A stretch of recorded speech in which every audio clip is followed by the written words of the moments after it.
Hello guys, welcome back to our channel Cricket at the Assam. So আজিৰ পৰা start হৈ গ'ল test match ইণ্ডিয়াৰ হোম টেষ্ট মেচ সিজন মানে home season বুলি ক'লে ভুল নহ'ব India versus West Indies first test আজি ৱেষ্ট ইণ্ডিজে বেটিং কৰিছে ফাৰ্ষ্ট বেটিং কৰিছে বৰ্তমান মেচ চলি আছে লাঞ্চৰ পিছত সেকেন্ড সেশন চলি আছে 139 ৰানত 6টা উইকেট হেৰুৱাই 37 ৰানত আছে ৱেষ্ট ইণ্ডিজ বৰ্তমান और वेस्ट इंडीजर হয় জন ক্যাম্পবেলে 8 ৰান বনায় চন্ডাৰপল টেগেনেৰিয়ান চন্ডাৰপল যি আমাৰ শিৱনাৰায়ণ চন্ডাৰপলৰ পুতেক হয় তেওঁ ডাক জিৰোত আউট যায় আনফৰচুনেটলি আলিক আথেনাজে 12 ৰান বনায় ব্ৰেণ্ডন কিং 13 ৰান বনায় ৰস্টন চেজ ক্যাপ্টেন 24 ৰান বনায়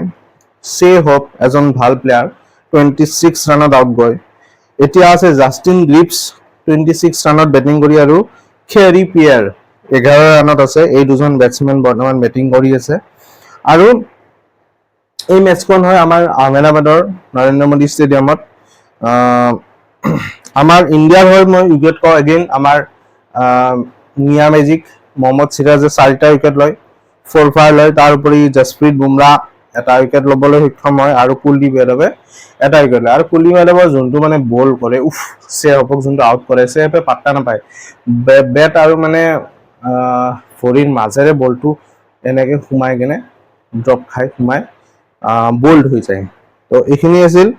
সামাৰি আৰু এনেকুৱা ধৰণৰ ভিডিও আহি থাকিব আৰু মেচ যিমানে যাই থাকিব তো ইণ্ডিয়াৰ দুখন টেষ্ট আছে এই WTCৰ এতিয়া মানে আগমন হৈ গ'ল হোমত ইণ্ডিয়াৰ নেক্সট আমাৰ যি সাইকেল এই মেচখন ইণ্ডিয়া মানে পাল্লা ভাৰী আছে বহুত ইণ্ডিয়ান টিমক বৰ্তমান হৰাবৰ কাৰণে বহুত বেছি গাটস লাগিব আৰু বহুত বেছি আপোনাৰ স্কিল হ'ব লাগিব আৰু মই যদি কওঁ ইণ্ডিয়াৰ ৰেকৰ্ড লাষ্ট কিন্তু ইণ্ডিয়াৰ ৰেকৰ্ড ইমান এটা ভাল নাছিল কাৰণ ইণ্ডিয়াক লাষ্ট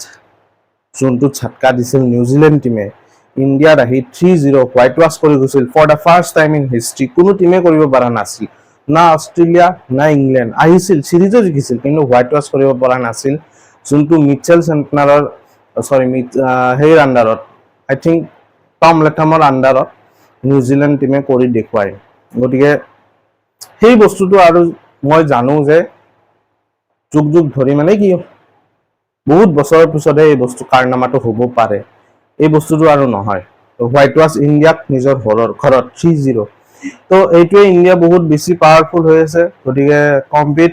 যদি ৱেষ্ট ইণ্ডিজে দুখনৰ এখনো টেষ্ট জিকিব পাৰে তে সিৰিজটো মানে নাহাৰে আৰু এতিয়া ড্ৰ হ'ব ইণ্ডিয়া এখন টেষ্ট জিকিলো আৰু ৱেষ্ট ইণ্ডিজে সেইটোৱে ট্ৰাই কৰিব লাগে আৰু মেচখন হাৰাতকে ৱেষ্ট ইণ্ডিজে যাতে ড্ৰৰ কাৰণে লক্ষ্য কৰে আমাৰ ইণ্ডিয়াৰ যি পেচাৰ্ছ আছে সিৰাজ আৰু বুমৰা নো ডাউট বুমৰা আৰু সিৰাজৰ সন্মুখত কেনেকে ধৰণে খেলিব আমাৰ পেস ডুও আছিল তাৰ পিছত আমাৰ ডে 2 ডে 3 যোৱাৰ লগে লগে আমাৰ স্পিনাৰ আহি যাব কামত গতিকে পিটছত বহুত টাৰ্ণ হ'ব আৰু ৰঙামাটিৰ এই পিটছখন গতিকে টাৰ্ণটো হ'বই তো এইখিনি আছিল এই ভিডিঅ'টোত কেনেকুৱা পালে জনাব ভাল পালে লাইক শ্বেয়াৰ সাবস্ক্ৰাইব কৰি দিব থ্যাংক ইউ বাই বাই।